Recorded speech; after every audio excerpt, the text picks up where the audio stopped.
Good morning students. Let us revise chapter number 11 tables part. So here in OpenOffice Writer we have started with tables. How to insert tables, how to format tables, all these things. How to insert rows, columns, operations that can be performed with tables and in the tables. That also we have seen.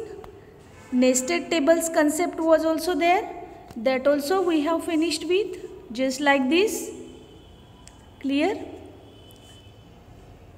So after finishing that, there was a second part in this chapter only, that is regarding mail merge.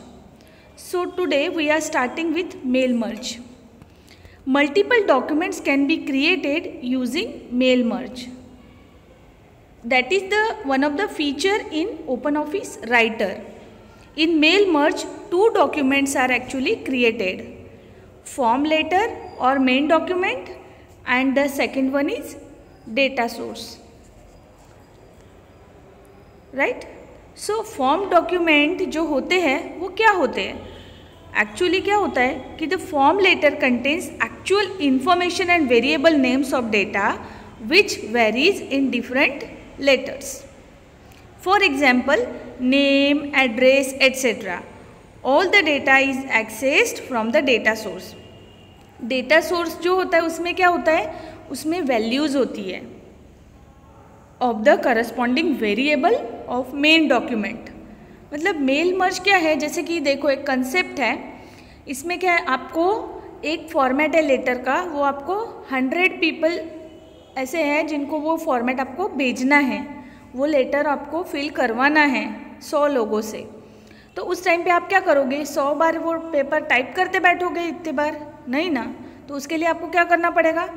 एक format ready रखना पड़ेगा जिसमें address का field blank हो, जो very करेगा जो भी आपके कस्टमर से. आपके बिजनेस की सपोज ये रिक्वायरमेंट है, दैट इज़ द थिंग कि 100 लोगों को आपको किसी तरह से वो फॉर्म भरवाना है.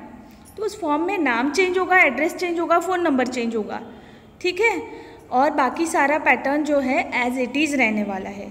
तो ये चीज़ हम कैसे कर सकते हैं, वही हम मेल मर्जिंग में सीखने वाले हैं. ठीक है, आइए अभी आगे देखते हैं क्या होता है डेटा सोर्स और लेटर में क्या होता है. फॉर्म लेटर और मेन डॉक्यूमेंट किसे बोलते हैं. ठीक है, मेन डॉक्यूमेंट जैसा है यहाँ पे दो तरह के दिखाए गए हैं डॉक्यूमेंट्स, कौन से आप क्रिएट कर सकते हैं. तो फॉर्म लेटर है जिसमें नेम, एड्रेस, सारी चीज़ें होगी, और दूसरा होता है डेटा सोर्स. जैसे डेटा सोर्स में वैल्यूज़ होती है corresponding variables of the main document. The data source is the set of mailing addresses. Data source में क्या होगा? मेलिंग एड्रेसेस का सेट होगा in the form of rose and columns. इसका मतलब डेटा सोर्स में क्या होगा? टेब्यूलर फॉर्म में डेटा होगा. ठीक है, क्लियर. और उसे हम लोग डेटाबेस बोलेंगे. ठीक है, टेबल के फॉर्म में डेटाबेस होगा. Generally a text file is created to create data source और mail merge and is saved with file extension .txt. .txt कभी भी टेक्स्ट फाइल होता है. All the data information is separated by a comma in the text file. In Writer, gedit text editor is used to create data source file for mail merge. Okay, gedit text editor can be opened using main menu. किस तरह से open करते हैं उसका path दिया है, applications, accessories, gedit text editor. The first line of the text file generally represent title of each column and each title fields are separated by a comma. The remaining lines of data source file contains the values corresponding to the title, and again these values are separated by comma. There should always be one-to-one mapping between number of titles and number of values. अब यहाँ पे क्या होता है, क्या क्या दिया है टेक्स्ट एडिटर में. आप ये फर्स्ट लाइन जो होगी जनरली क्या करेगा? टाइटल रिप्रेजेंट करेगा. ठीक है, और हर एक फील्ड के लिए सेपरेट करना है हमें कॉमा से, ये चीज़ ध्यान रखनी है. The remaining lines, data source file के जो भी बाकी बची लाइंस होगी उसमें क्या होगी? वैल्यूज़ है corresponding to the titles, and again to the these values are separated by comma. Titles के करस्पॉन्डिंग उसकी वैल्यूज होगी और वो कॉमा से सेपरेट की गई होगी. There should always be 1-to-1 mapping between the number of titles and number of values. Number of titles जितनी हैं उतने ही नंबर ऑफ वैल्यूज होने ज़रूरी है. So that should be there. So while writing you should always check that. Just like this is one of the example that is presented. अब सबसे पहला जो लाइन है यहाँ पर ये टाइटल्स का लाइन है, टाइटल रिप्रेजेंट कर रहे हैं. Seat number, first name, second name, address 1, address 2, city, pin code and time. और जो सेकंड लाइन से आगे का पार्ट है नीचे बचा हुआ ये, यहाँ पर 1-to-1 कभी भी आप मैपिंग कर सकते हो. 1-to-1 रिप्रेजेंटेशन है. जैसे सीट नंबर है तो यहाँ नीचे के लाइन पर यहाँ पे सीट नंबर ही दिया हुआ है. ठीक है.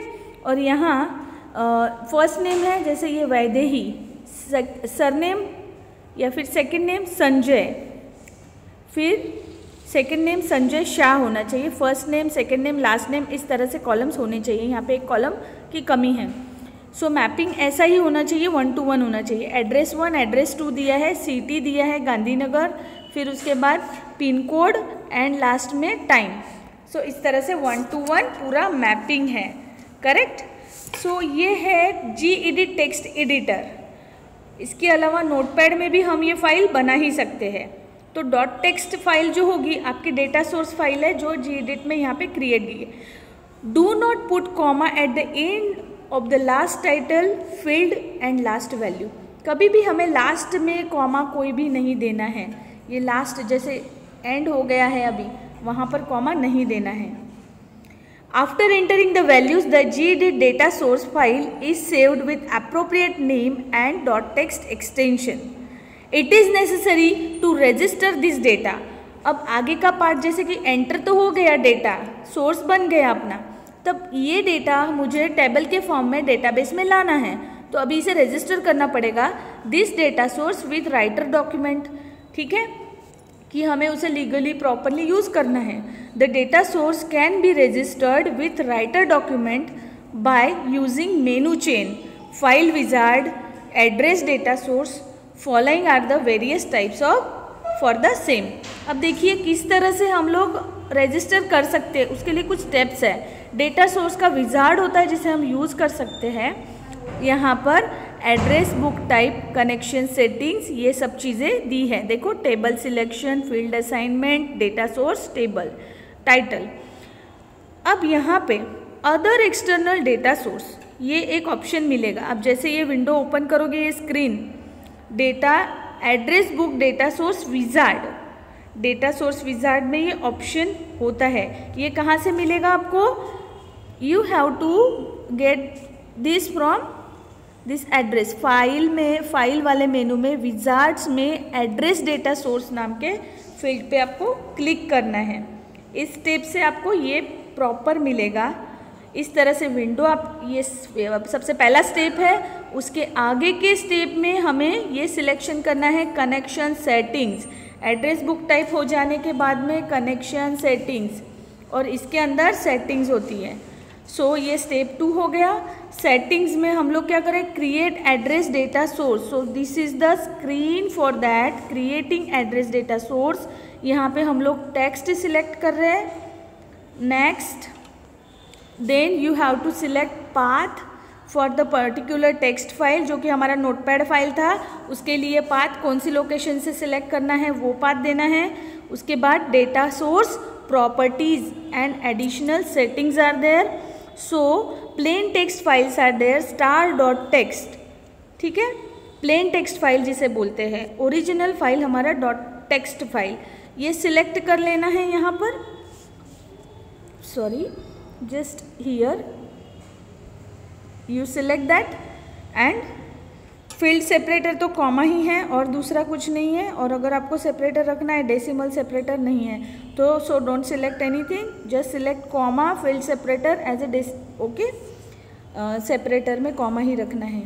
Then just let us have a look to the mail merge procedure. अब इसकी एक्चुअल प्रोसीजर कैसे होती है वो हम आगे के लेक्चर में देखते हैं.